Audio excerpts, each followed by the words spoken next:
Welcome to the Great Detectives of Old Time Radio from Boise, Idaho. This is your host, Adam Graham. If you have a comment, email it to me, box13 at greatdetectives.net. Follow us on Twitter at Radio Detectives and become one of our friends on Facebook, facebook.com/Radio Detectives.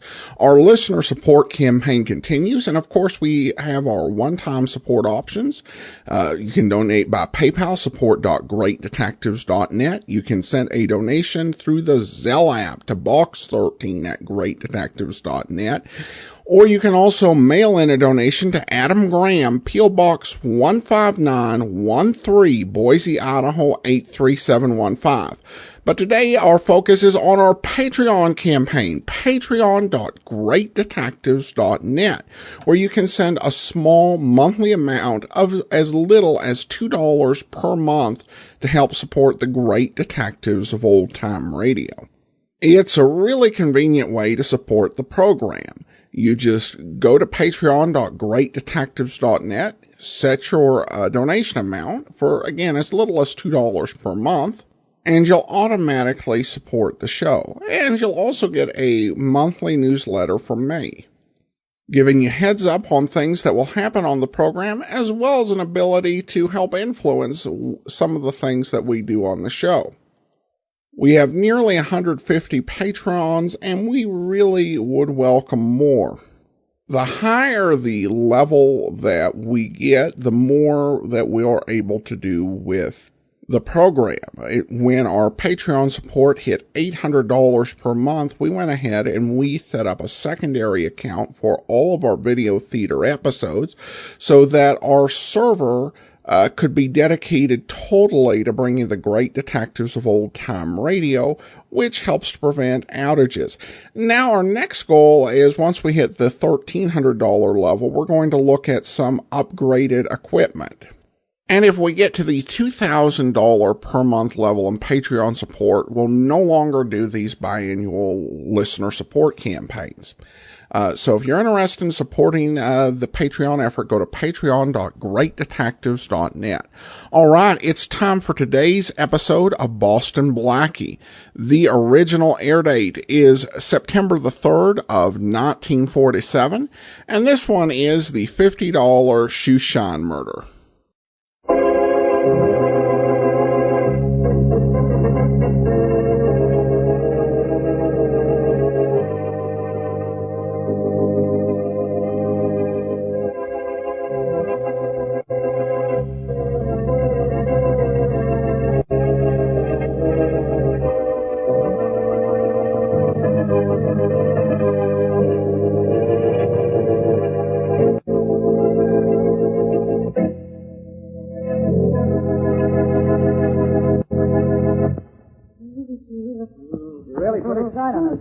That's why they call me Shiny, mister. Shiny Steel. Shiny Steel, huh? Fella, you sound like a character on a comic strip. Shiny Steel and round as a wheat. That's me, mister. With all the exercise you get, I'd say you ought to work some of that weight off you. It's the weight behind the cloth that puts the shine on those shoes, mister. When I get through, you'll be able to use your shoes for a looking glass. And with a face like mine, I avoid mirrors whenever possible. That's the scar on your cheek. Where'd you get it? I bought it. Another guy had one, and I liked it. Okay with you? Yeah. Well, all done, mister. Nice job, fella. That's the best shoeshine I've ever had. How much we owe you, friend? Usual price, mister. $50.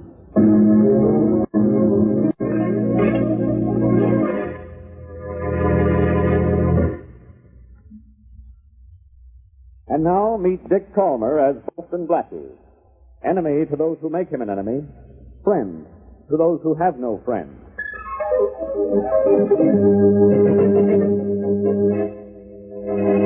Blackie, get out of here. How can you say that, Faraday? How can you tell me to get out of here when you don't even know where you are? Aha. I know where I am, all right. I'm in my office. And I'm up to my ears in a murder case. You're lucky. The case has reached the point where you have no feeling whatsoever. I'll ask you once more. Are you going to get out of here? No.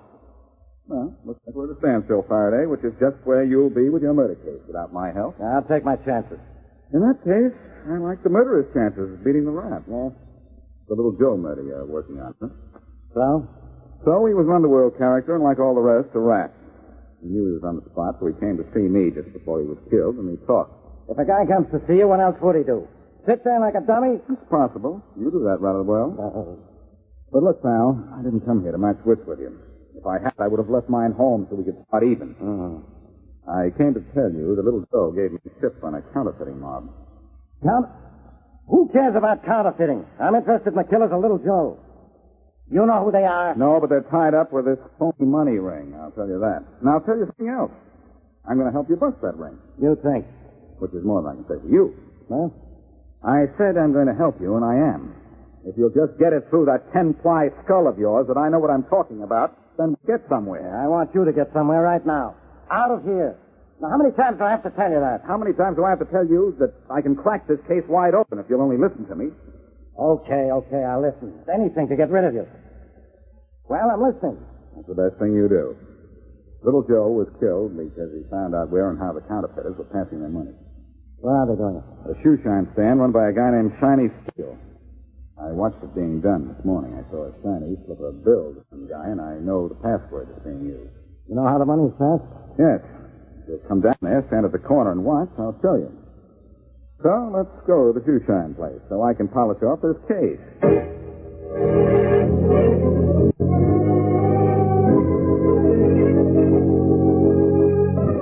Have you arranged to take care of little Joe's body? Yeah, Mr. Hanley. Some of the boys took him to the funeral parlor just a little while ago. Good. Did he get a nice funeral? Flowers and all? We'll give him the best. But, who's going to watch the Arnold gang now that he's gone? I'll pick a man later. We'd better be smart than little Joe, not to let the Arnold boys know they're being watched and stay away from people like Boston Blackie. Look, isn't there a better way to get in on Arnold's racket? He's making the best phony stuff I ever saw. That he is. Tell me, what are we going to do about the killing of little Joe? Well, he was one of our boys, so we killed one of Arnold's men, of course.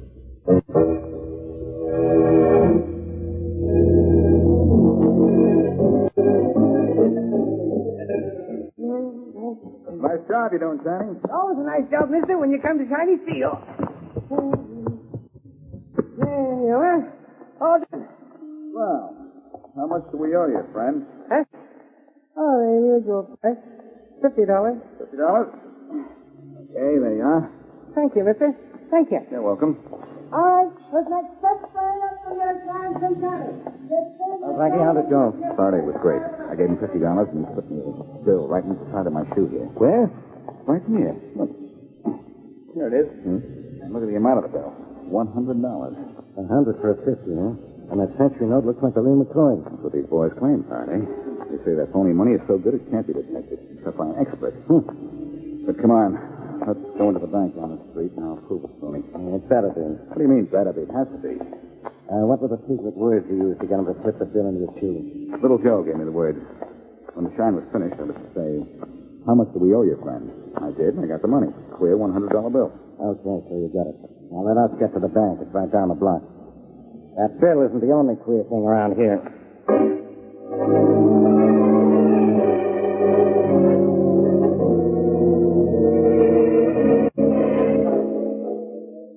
Okay, so you gave the bank teller the $100 bill, Blackie, and he took it inside somewhere. So what? So we'll be back in a minute and anyway, Shiny, the shoeshine man, check back through him and find little Joe's bill. Just like that, huh? Certainly. 100 has to be a phony. Nobody's stupid enough to give $100 bills out for $50. A present company accepted it for us. If the teller weren't coming, I'd have an answer for that. All right, sir. What was it? You wanted 5 10s and 10 5s? Oh, thank you. But, huh? You mean you cashed that bill? Of course, sir. Didn't you expect me to? Say not, that bill's counterfeit. No, sir, it's not. It's still perfectly legitimate. Even the best counterfeit job in the world couldn't reproduce a bill like this. Well, Blackie, it looks like you're wrong.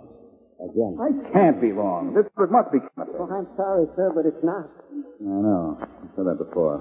Monotonous, isn't it, Blackie? You hear how wrong you are so often. Faraday, why would anybody give me a $100 bill for $50?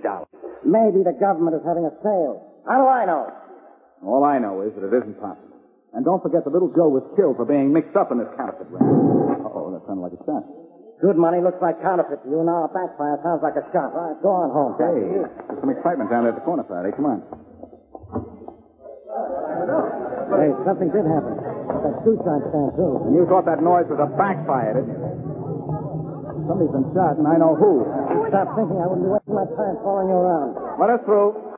Let us through, please. Come on, it's the police. Let me through there. All right, get back, get back. Johnny the Shoeshine man, Faraday. Yeah. Somebody really let him have it good, too. Great. Now I have 2 murders on my hands. 2 murders and a crazy guy who keeps babbling about counterfeit money. And I'm going to keep talking about it, Faraday. But there's a difference between you and me. I'm going to do something about it, too.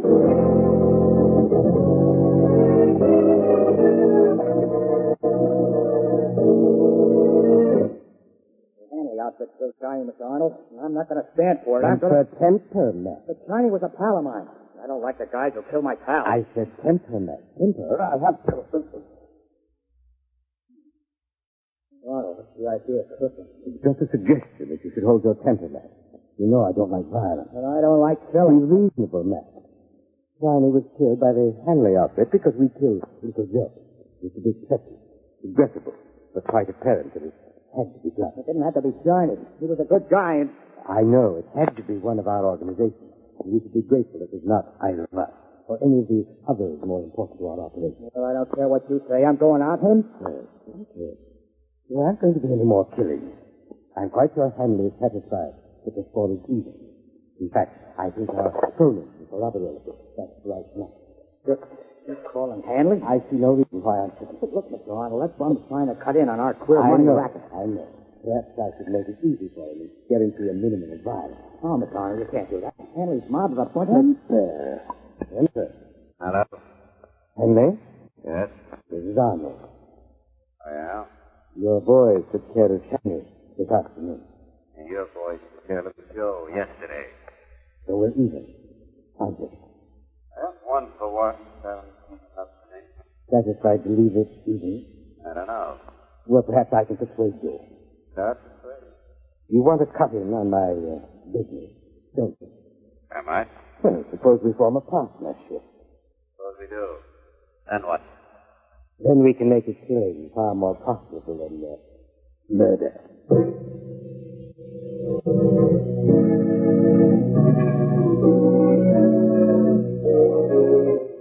Oh, Mary, I'm getting more like Faraday every day. This is a case I just can't figure out. Well, I know I'd like to get $100 bill for every 50 I have, Blackie. Yes, I have one $100 bill.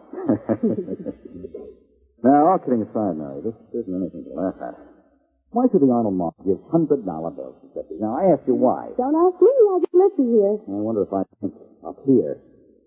Nobody gives away $50 unless... Unless what? No. Oh, no, it's too crazy. Just the kind of thing Faraday would think when he wasn't in his right mind either.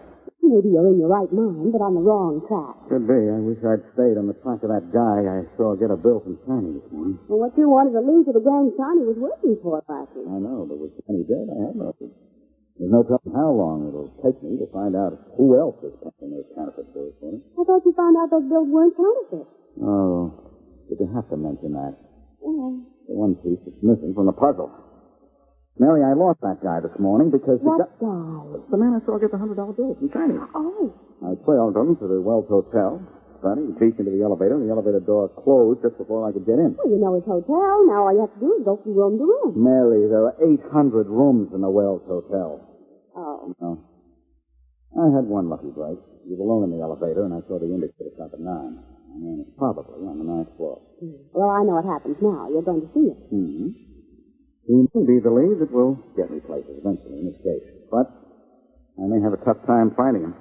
I don't even know his name. I don't know why real money is being sold cut rate, and I don't know who's in back of all this. You know something, Blackie? What? It's absolutely amazing what you don't know about this case.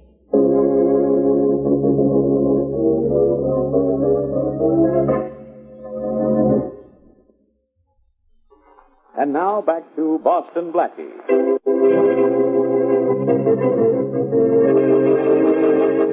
Little Joe of the Hanley mob comes to Boston Blackie with information about the Arnold gang, reputed counterfeiters, and is killed for his trouble. With information supplied by Little Joe, Blackie receives a $100 bill from the counterfeiters for 50 of his own. But much to his surprise, the $100 bill is proved to be genuine. Later, one of the counterfeiter gang, Shiny Steel, is murdered to avenge the death of Little Joe, and the two rival gang leaders decide to merge. As we return to our story, Hanley and Arnold are in Arnold's printing plant. Here's where I make my stuff, Henry. You like my shop? Well, the shop's not much to look at, but I sure like to look at the stuff that comes out of it, Arnold. Good, isn't it? I can't tell it's no real stuff. Let me see that century note again, will you? Doesn't it? Feels too, doesn't it? I better turn this press off. Looks like the real thing, Arnold. The real thing. I'd take this for a legitimate century note any day. So would any bank. I know. That's what gets me. That's what's going to get us a few $100,000, too. A partner? Yeah, I like that. Partner. But I'd sure like to know something. What? I know this money's queer. I see you making it, but how do you make it so good, Arnold? How do you do it? Sorry, Henley. We're partners. You get half the profit. But how I do it, I keep to myself.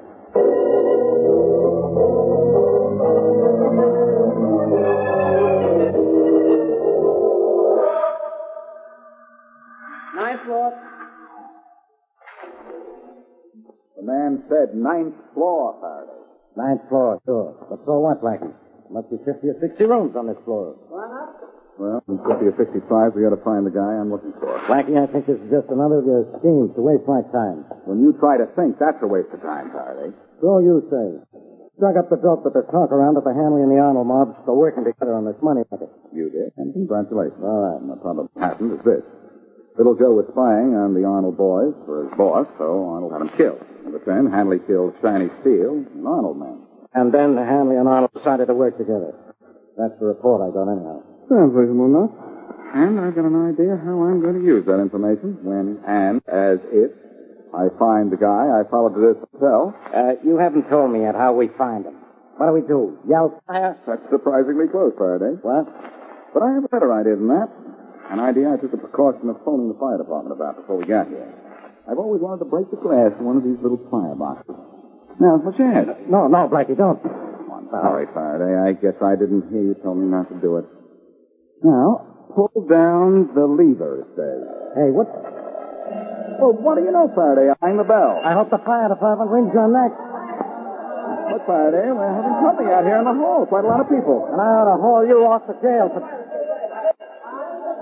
Well, where's your man? I'm looking for him. Oh, I see him, Faraday. There he is. He just came out of 909. Yeah, we've got to tell these people there's no fire before we have a panic. It's all right, everybody. It was just a fire drill. Routine test. Go back to your room. Go back. There's no fire. All right, let's go talk to your man, Blackie. No, Faraday. You go and I'll talk to him. I won't get anything out of him unless you get out of here.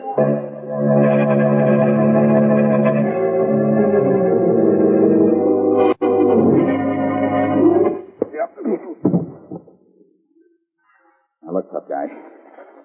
You've had a dozen scars to match the one on your chin. You're going to get more. I'm going to keep clipping you. Haven't mind hit me again. I had enough, Blackie. Good. So have I. Now, what's your name? Davis, Johnny. Okay, David. Now we're getting somewhere, and besides exhausted. You bought a $100 bill from Shiny Steel this morning, didn't you? You paid $50 for it. What makes you think so? I saw you do it. Why do you think I went to all this trouble to find you? You bought that bill, didn't you? Well, if you say I did, I don't want to argue with you. I don't like the logic you use. Okay, I bought it. Let's see it. I don't have it now. I took it to a bank. You got small bill for it? Yeah. You know, that's counterfeit money, David. If it was, the bank didn't know it. I know. Counterfeit money's so good, not even experts can spot it. That doesn't sound possible, does it? No. Never would have touched it if I thought it wouldn't pass for the real thing. Johnny guaranteed it would when I was told to contact him. You'd like a few $1,000 of it, wouldn't you? Who wouldn't? Well, I have an idea you're going to get a chance to buy all you want. Did Shiny ever say you could buy a lot of it? Yeah, he did. He said the gang would contact me when we were ready to sell. I gave Johnny my private phone number. I thought so. Well, you're going to sit right here till they do. So, let's go to dinner, huh? We may have a long wait. Okay. course, Davis, when the gang calls, I'm going to answer. Why? Because after I answer that phone, the guys I'm looking for are going to answer to the law.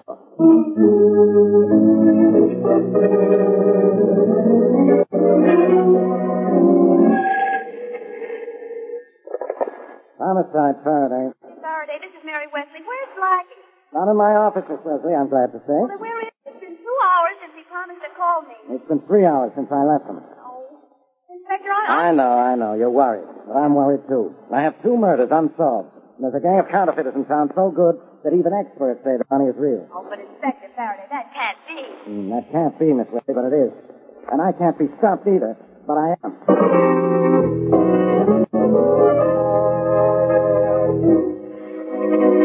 Well, Henry, I think it's time we call David to the hotel. I think he's about ready to buy. Now, this is where we make the first killing, is it, Arnold? How much are we going to let him buy? Oh, I think we've probably convinced him $25,000 worth. Which we split 50-50, eh, partner? Yes. Partner? 50-50. The easiest money we ever made, too. Made's a good word for it. Yes. Hello? David? Yes, this is David. David, I understand you were one of Chinese Steele's best customers. Yes, it was. Sorry to hear he was killed. Yes, so am I. How did you like Chinese work? That Shoeshine in town. Glad to hear it.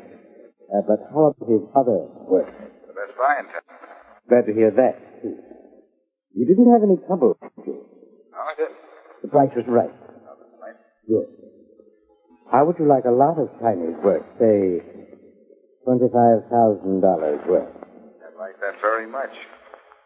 What's the price? Right. Well, you ought to know. The usual price. 1/2 in real money. 1/2, huh? Well, I don't think we'll be able to do business then. No? Why not? Well, I had a better offer from a rival of yours. Rival of mine. A better offer? Right? Better offer from someone else. Said he was with you temporarily, but that wouldn't last long. So long. Wait a minute, David.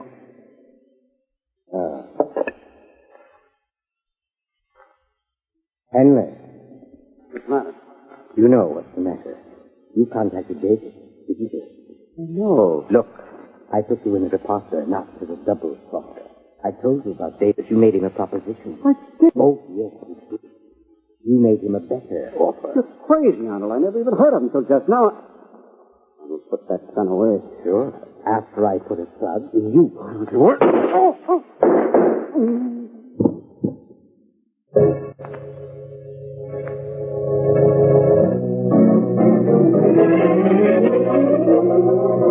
Blackie, when are you going to let me out of here? When we get results from that trip of mine about Hanley making you a better offer, David?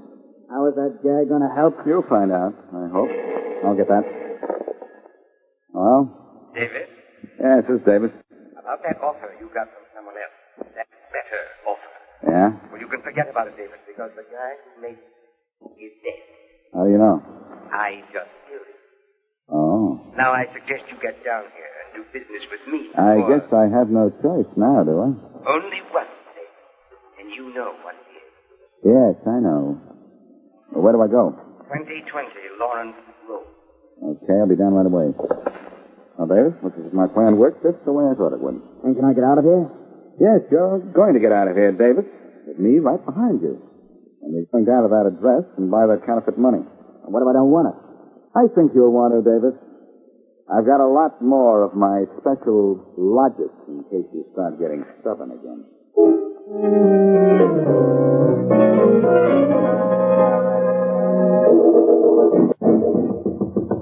Come in. Hello? David? Yeah. Well, I see you've decided to do business. My name is Arnold. Close the door. Sure. Sit down. I'll stand if you don't mind. Well, the customer is always right. Have the money with you, Yeah? and you're going to do business with me, and not my late partner. Uh-huh. It was costly to kill Henry, so I'm going to charge you with the... Will you listen to me? This is Slap. What? Slap, I'm not alone. Boston Blackie's just outside that door waiting for you to make a deal with me. Why, you... I couldn't help it, Arnold. That's it, you haven't I? Yes, but... Yes. Blackie's just outside that door, you see? Yeah, with a gun. Well, I have a gun, too. I'll just go over and open this door and give Blackie a big surprise. Watch this. All right, Blackie, I've got... Back in, Arnold. Don't turn around till I tell you to. He's in back of the Arnold, huh? What? Nice double crossing, David. But I expected it and came around the back way. Drop that gun before I drop you, Arnold. Drop. Don't pick up that gun, Arnold. Faraday and his men will do it for you when they come to pick you up.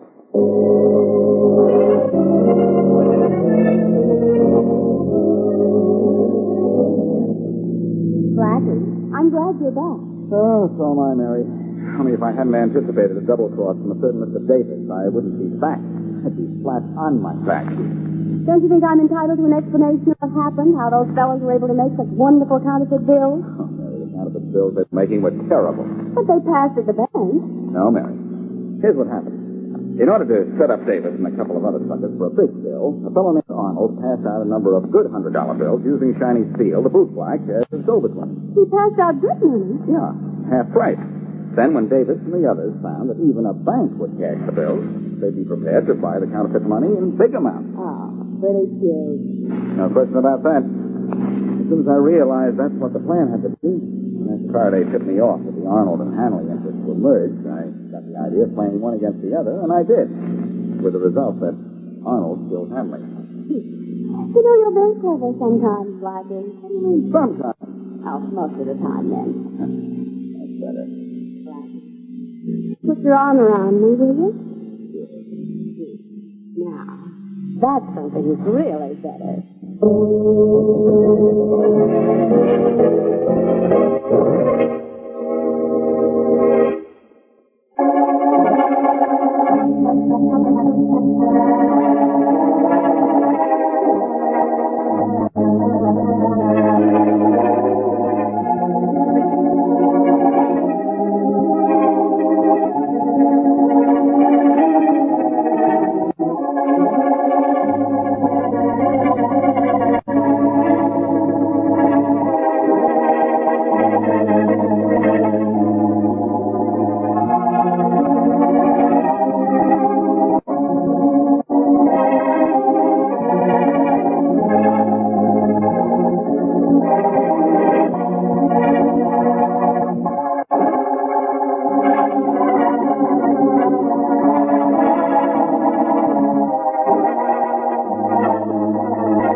Hi, this is Andrew from OTRWesterns.com. I wanted to invite you to come take a look at our site where we put out podcasts of old-time radio westerns. Check us out at OTRWesterns.com. You're listening to The Great Detectives of Old-Time Radio with Adam Graham. Now let's get back into the show.